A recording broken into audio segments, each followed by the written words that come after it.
All right, let's tie another pattern. And the one I've got for you today is one that I used to use back in the days when I was a guide, which was about 1,000 years ago. Jesus and I both guided together along with Pat Dorsey. And so back in the day, this was a fly that I used up in Cheeseman Canyon a fair bit. And it's, an obvious variation on a bar merger. And it didn't take me long back in the day to figure out that when fishing along with Pat Dorsey or guiding the same water as Pat Dorsey, you definitely didn't want to have the same flies as him because he doesn't leave too many fish untouched. So you want to have something a little bit different. So I wanted something that was similar, but not quite exactly the same, so that I could stand a chance fishing behind a guy like Pat. So this is the fly that I came up with. And this is called a Biot merger. And I'm going to tie it on this is a size 18, TMCO 101. And I'm going to start with some gray 14-aught Veevus. And I'm going to start this thread, at about maybe 75% or so on the hook. And I want to wrap a nice smooth thread base back to the bend. And once I get there, I'm going to use some Spade Hackle. This is just a brown spade feather. From a neck. It's on the wide part of a neck. Although really you could use any brown hackle fibers. I like rooster hackle in this case because it's just going to be a kind of a sparse little shuck hanging off the back. So I want something that's going to be fairly thin fibered.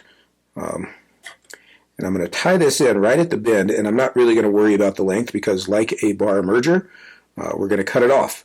And that's the only fly that I think cutting the tail off is acceptable on, and only because I respect John Barr so much. So I don't typically cut the tail off, and I don't know why I didn't just leave the natural tips on this, but I always cut them off to about a shank length long, a la a bar merger. And the idea of that is it's supposed to be a shuck.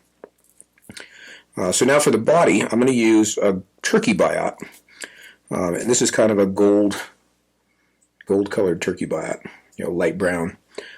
To gold. And I'm going to tie this biot in back here at the bend by its tip end. And so what I'm going to do is create a ribbed body. So I want the ribbed edge. This is the stand-up edge down here on the bottom side. I want the ribbed edge down when I tie it in, so that when I begin to wrap it, it will follow the turns and not get wrapped over.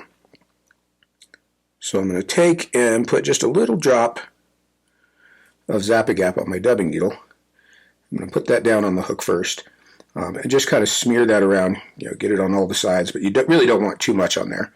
And that'll just make that biot so much more tough. So I'm going to grab this biot in the end of my hackle pliers here, and I'm going to fold him here at the bend, and I'm going to start to wrap. And you can see that first turn, we've got the stand-up edge kind of following. So I'm going to overlap these turns as I wrap forward up the hook, and it's going to create a bit of a taper right up to the 75% point. And you can see that even overlaps because of the front edge of the biot, which is all part of the plan. And then I'll tie that off and clip that extra out of there. Then I'll spin my thread up a bit. You guys can see that biot, because it's wide, kind of has a clunky tie-off. So I'm just going to kind of anchor that down and clean that up a bit. But that biot sort of imitates the gills of the bug, and that's what we're going for there. Now the Wingcase is made out of olive-done Antron, and you can certainly use gray fluorofiber also. But I've always tied this out of Antron. There was no such thing as fluorofiber back in the day when I came up with the fly. This is the way I've always tied it. So what I've done is brushed a piece out here, and I'm going to use about a half a strand. So I'm going to divide this in half. And I want to cut the end square, like so. And I'm going to catch this right at the front edge of that abdomen and draw those butt ends down to length, and then just anchor them in place. You do want to make sure that you leave an index point where the bare space here at the front. All right, now for the thorax, I'm just going to use a little gray muskrat or beaver dubbing.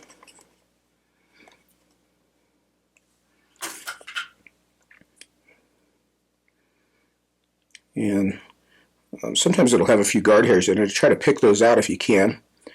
They're easy enough to avoid. But I'm going to build a little ball-shaped thorax here. So I'm going to come in with a thin strand.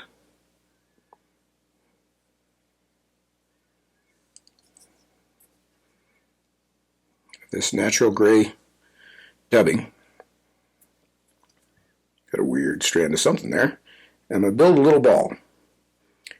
And a rather robust thorax on this little bug.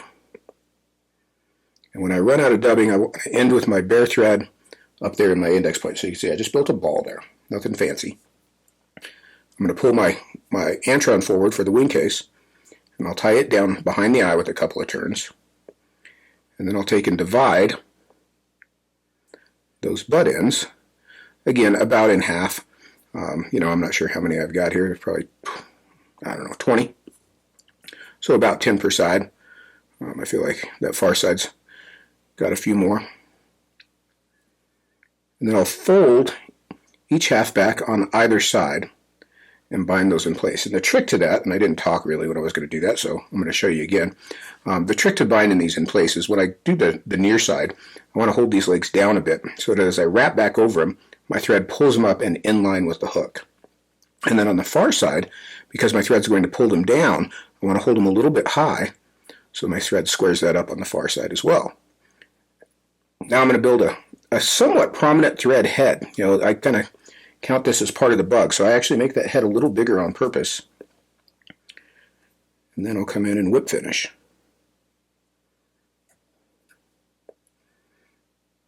And nick that thread out of there. And then I'm going to take those two sets of legs and I'll trim them just behind the Wingcase.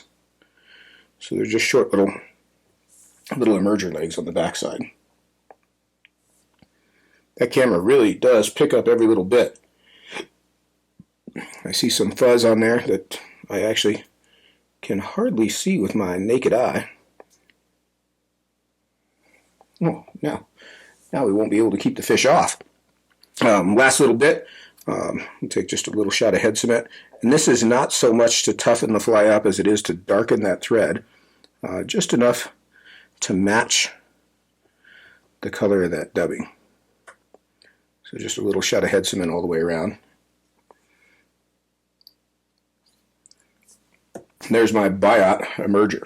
I've tied this in brown and gold. That's the colors that I tie and fish this in most. I've tied it in a bunch of colors, but brown and gold are the two that I fish the most. That's kind of an old school forgotten pattern, but I'm sure that would work tomorrow. Just a beta-C little nymph. I don't know. That's about all I have to say about this. I fished this with an RS2 or a pheasant tail or something like that. You can fish it dry as well, as a true emerger.